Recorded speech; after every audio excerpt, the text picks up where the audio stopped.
Hello, everyone. Welcome to today's webinar where we will be discussing hybrid casual games and what's next for the mobile game industry. Today, we have the pleasure of speaking with two experts on this topic, Kevin Wolstenholme, Studio Community Director at HOMA Games, and Mark Ratchin, Publishing Team Leader at Supersonic from Unity. Hey all. Hello. Both Kevin and Mark possess extensive experience in hyper as well as hybrid casual games, and I am excited to have them talk to us about how they think hybrid casual games will be changing the mobile gaming industry. Thank you, Kevin and Mark, for being here. Thank you. Thanks for inviting us. Yeah. Okay, so we usually like to start this off with a quick icebreaker. My question is, to break the ice, what was your favorite childhood game growing up? Who wants to start? Oh, I'll go. I think there's so many to choose from, actually. But I was thinking about this before, just quickly, and I think maybe I'd have to say Worms, the original Worms, which was a ton of fun. Nice one. Yeah, I think it was a real good multiplayer game, yeah, I think that'd have to be in my top three at least. I think. Nice. So I would say my top three, like one of them will be probably Heroes of Might and Magic 3. And I must put Worms in this top three as well, like you just came up with this idea, so yeah. But Heroes 3, it was like the game I spent too many hours. Yeah. Okay, I love that. All right, so let's get into it if you guys are ready. Kevin, I'll start with you. So some of the viewers out here, they might not be too familiar with hybrid casual games. How would you describe hybrid casual games and what sets it apart from hyper casual games? Okay, so it's quite a vast sort of thing to dilute and distill down, but it's basically a hyper casual core loop, and it has the marketability of hyper casual games, but it's enhanced with layers of meta that expand on that core loop. So it's almost like a hyper casual 4.0 at this point. It has that snackable type feel, that fun, marketable, mass market core loop, but it has additional gameplay elements that hopefully will keep the players there longer. Also, it has a hybrid monetization model, so leaning more towards in-app purchase and a blend of the adverts as well. I think that's kind of my take on it. Okay. And Mark, what do you think? And could you also tell us what are some of the defining features or elements of hybrid games? So definitely I'll be like, I agree almost on everything with Kevin, and definitely hybrid casual is the evolution of hyper casual. It's based on hyper casual fundamentals. The main additions we can see and identify within the hybrid will be definitely the deeper engagement layers of the gameplay, much more progression elements that give you meaningful meta, meaningful participation in the game. All these, I would say, coming to support, to leverage, and to create a room for RV engagement and IAP. So it's a big part of hyper casual. Yeah. Okay. And Kevin, there's been a lot of talk about the decline of hyper casual games. Could you share some of your thoughts on why this concern exists? I know I've seen quite a fair amount of sort of shock, sort of baity headlines about this. I don't think hyper casual is dead at all. I think hyper casual's been in one shape or form in the app stores since its inception, whether it's called hyper casual there or not. But yeah, I don't think so. I think that hyper casual will always exist in some form. Everyone will still want to play these short, silly little mobile games, as it were. I think the appetite is there. It's just hybrid is one, like the evolution, as Mark said, of hyper casual. So I've seen, like I said, I've seen that headline a fair bit. I don't think it's correct in essence to say that hyper casual is dead whatsoever. Okay. Mark, I see you're nodding, so you must agree. It's the experts, we must align, yeah, but definitely hyper casual is not dead for sure. Hyper casual evolving like everything around us, We definitely see much more deeper and much more um, better, I would say, like a categorization of games. Some hyper casual could be described as hybrid, not hybrid. Definitely, I would say the background for that, right, for the decline, which basically kind of a misleading term because the money decline everywhere. It's not about the hyper casual decline. It's about the market trends, the whole ecosystem, the whole macroeconomics situation in the world. But if I will try to refer to this decline, let's say so, we definitely saw that the lower CPMs, right, the less money put in advertisement, are kind of creating the need, they're creating the requirement to create much more value in the games, all right? So we definitely see not as evolution of hyper casual, but I would say actually it's a requirement and a need that comes from the market. All right, we're trying to adjust, we're trying to maximize our efficiency, profitability of the games, and while some games are, in my opinion, still hyper casual as they are, right? We're trying to take these hyper casual games and to leverage the RV engagement, etc., to create much more profit from this game. So it's just not the right definition of declining or dead. We just trying to adjust to evolve. Got it. And Mark, in your opinion, what do you believe is the next significant milestone that hybrid casual games need to achieve in order to become the next big thing? It's a great question, right? Because we deal as a publisher, as a big publisher, we deal with that on a daily basis, like what we need to preserve, like what we need to predict where we need to be in the next step. I can tell you that hybrid casual as a genre, sorry, is something that creates and gives us a lot, like much more data to analyze. It gives us much more room to think. As like hybrid casual is much more simpler, is much more concrete, is something that market was aligned on about the KPIs, the benchmarks, the how it should go. Like we're talking about runners, something pretty broadly understandable. It's something that developers around the world knew what they need to do. There was some techniques, there were some metrics. Every publisher got his own, perks and specific, attachments and adjustments. But we talk about general picture, right? Hybrid casual as a new genre creates new knowledge requirements, right? It's a new KPIs, a new benchmarks, right? So we as a publisher, we starting to look into day 14, day 30 of in-game metrics. We're starting to look into much more specific metrics in the game, the fail rate, the engagement with specific elements within the gameplay itself, usage of RVs, right? So a lot of new metrics, I would say so, came into the calculation, as well as benchmarks. And if we talk about the next milestone that the market should achieve and market should get to, I would say it's us as a publisher, specifically as a Supersonic, is delivering this message, is delivering these KPIs, is the knowledge, all right? It's the new standards, it's the new requirements for this type of games. So basically trying to educate the market, trying to create this alignment of requirements of what is hybrid casual. Because the question you ask right now, we could go back and ask what is hybrid casual. I think that there are some really talented studios over there that's still debating, they're still questioning themselves about what is hybrid casual.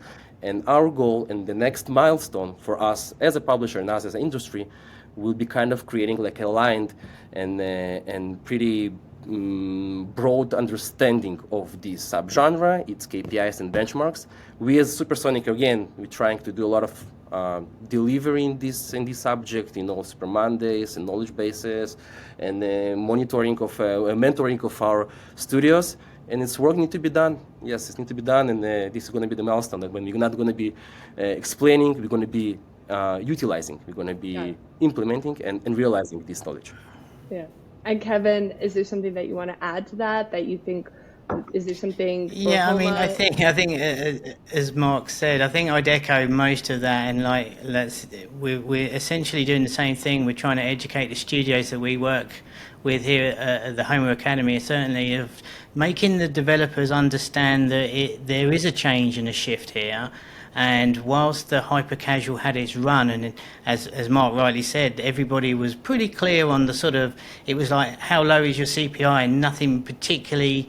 You sort of went on from there. Whereas now there's a lot more KPIs to look at, a lot more tracking, and a lot more measuring of exactly how we can extend that LTV. Now the CPIs have gone up a little bit, so it's a slightly bigger experience for the developers to ensure that they've got the understanding of what they're looking at and what they're trying to achieve. But essentially, Mark just smashed that, to be fair.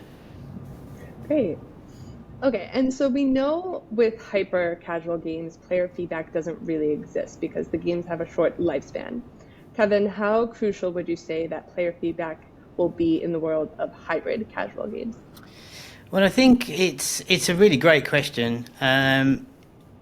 Lending from the more casual titles, I think it's going to be a responsibility from the publishers to try and foster any community or feedback from the players. As the games get bigger and the experience are more traditional game-like, there'll be way more fans of the titles, or we hope there'll be more fans, and we should be definitely fostering the community and gathering feedback from the communities that we can build. So a link from the game, for instance, I think will become pretty much standard in a lot of these. So send them off to a Discord or a subreddit or something like that to try and get the fans on board. So as you rightly said with hyper casual, it was kind of more just a pick up and play, and no one really had any emotional sort of attachment to these games. I think as these bigger games develop, the need for communities around them will be really present, as we see on all the other platforms, or like the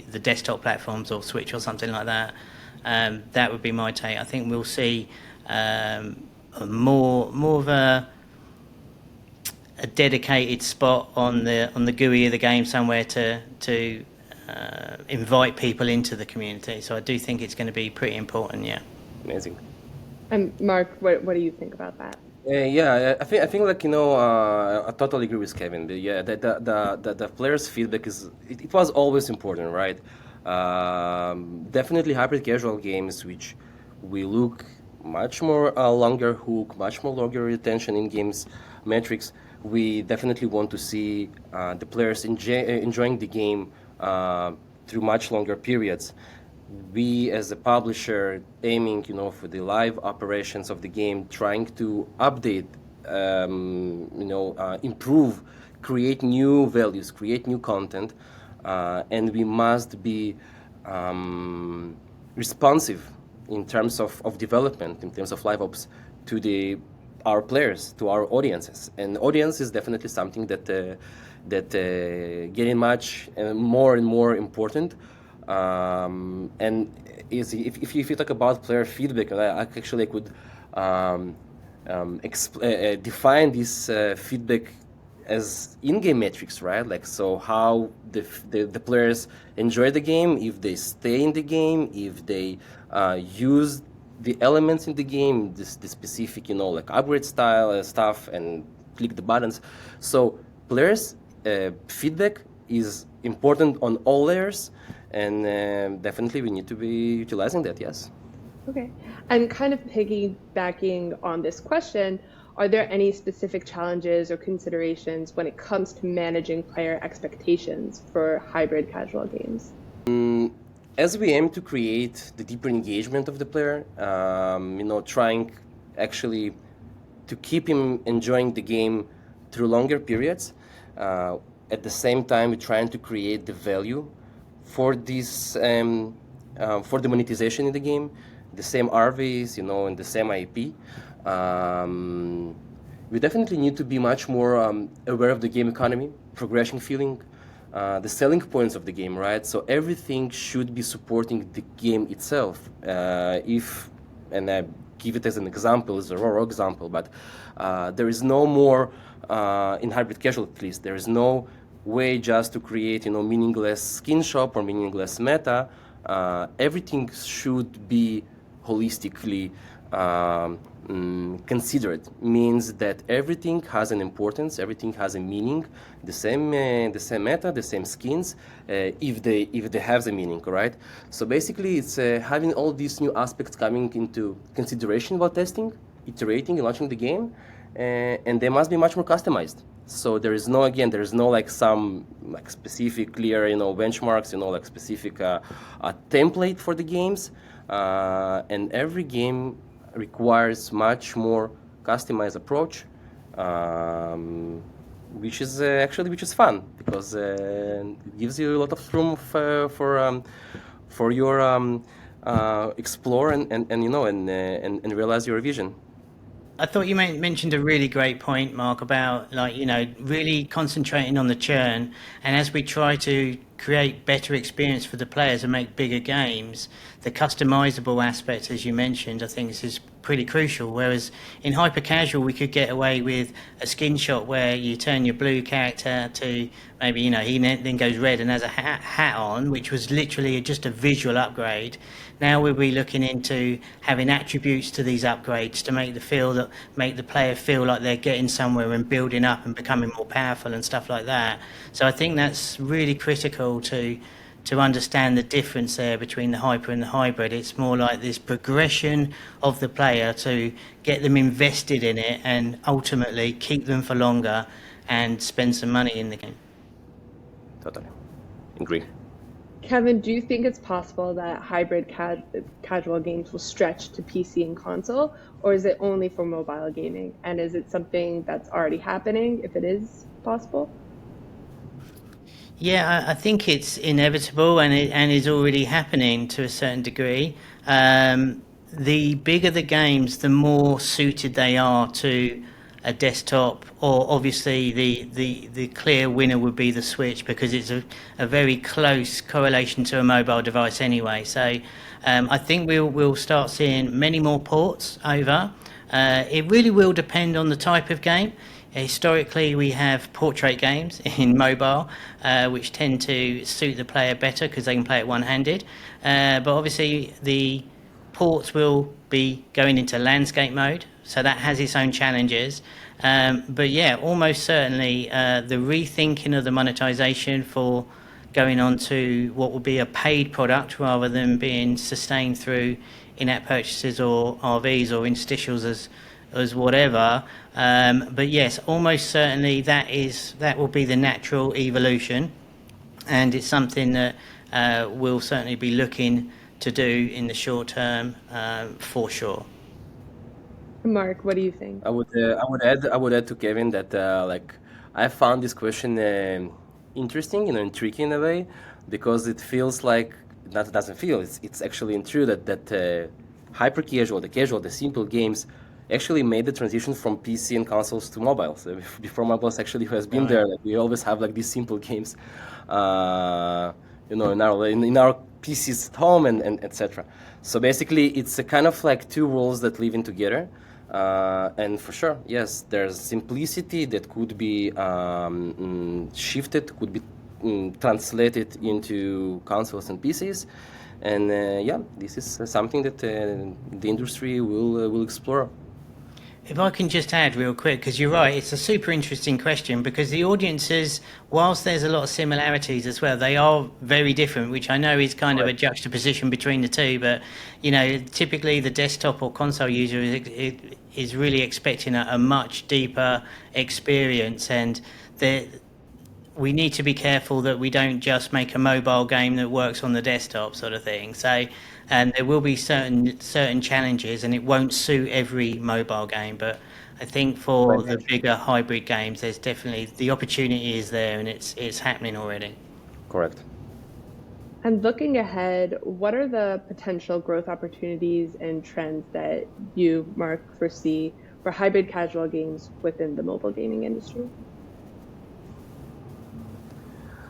Look, I believe that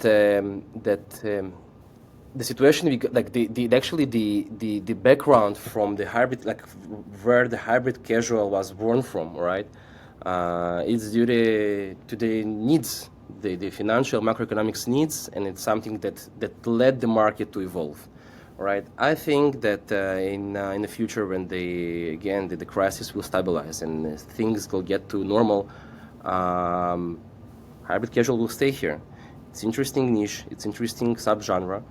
It creates much more opportunities for different studios, as well as hyper casual, which will be back to normal, but with all the dedication, with all this understanding that hybrid casual gave to the market, we will probably going to see hyper casual games much more sufficient, much more interesting as hyper casual games. But these two worlds will coexist, and they will just fulfill one each other. And it's basically something that we. Having said that, each genre will develop and evolve in its execution levels. So we have like a lot of tools that allows us to level up. This AI stuff. Unity just came up with these new tools with AI. So basically, I don't see a reason for every subgenre, for every genre to level up and to improve itself. But as definition, we're definitely going to have the hyper casual, and we're going to have the hybrid casual, and every niche of those will be evolving in this own direction.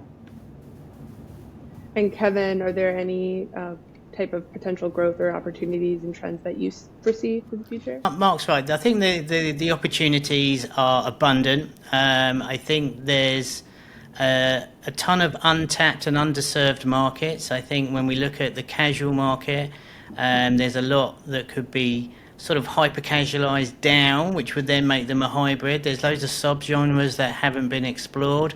We've released a tower defense type game, and there's like more arcade type games that are due to be exploited in that way. So yeah, I think it's a really exciting time where the opportunities are abundant, and we just need to be able to spot those sort of gaps in the market that haven't been sort of oversaturated right now. So I think it's a really exciting time for game developers. Okay. And my final question is, what advice or key takeaways would you give to developers and industry professionals looking to create and succeed in the world of hybrid casual games? Mark, do you want to answer that one? That's a good question, and I'm pretty excited. I love games. I love games. I love to play games. I always love them. And actually, the new era, like the new times that gave us this hybrid casual niche genre, it's kind of an opportunity. It's an amazing opportunity for us, for developers, to explore new worlds, to explore new directions, fulfill their passion for gaming. Right. So it gives us the opportunity actually to learn and to make much better. I wouldn't say much better games, because hyper casual, they're fun and they're nice at their own way. But hybrid casual, it's something that as a definition creates a lot of room for creativity, a lot of room for new exploration and tests and understandings, which definitely leverage not only us as a gaming development industry, but the users itself. So we're here to bring joy to the world, joy to the users, and I think this is actually this opportunity to give us developers and publishers to fulfill this need for the market and explore, learn, level up. I love that answer. Awesome. Yeah, I think Mark danced around the idea there that hyper casual kind of gets a bad rap in the past. No. But hyper casual has brought a ton of value to the industry. Not only the UA, where it's completely transformed the industry, where we're seeing big games now doing hyper casual sort of adverts, right? But I think for the most part, the opportunities now for game developers and of studios is to create more meaningful experiences and more sort of games, where before I think they got a bad rap because they were kind of these light snackable games. They seem like the sort of chewing gum of the App Store, but I think that's unfair. But I do understand that point of it.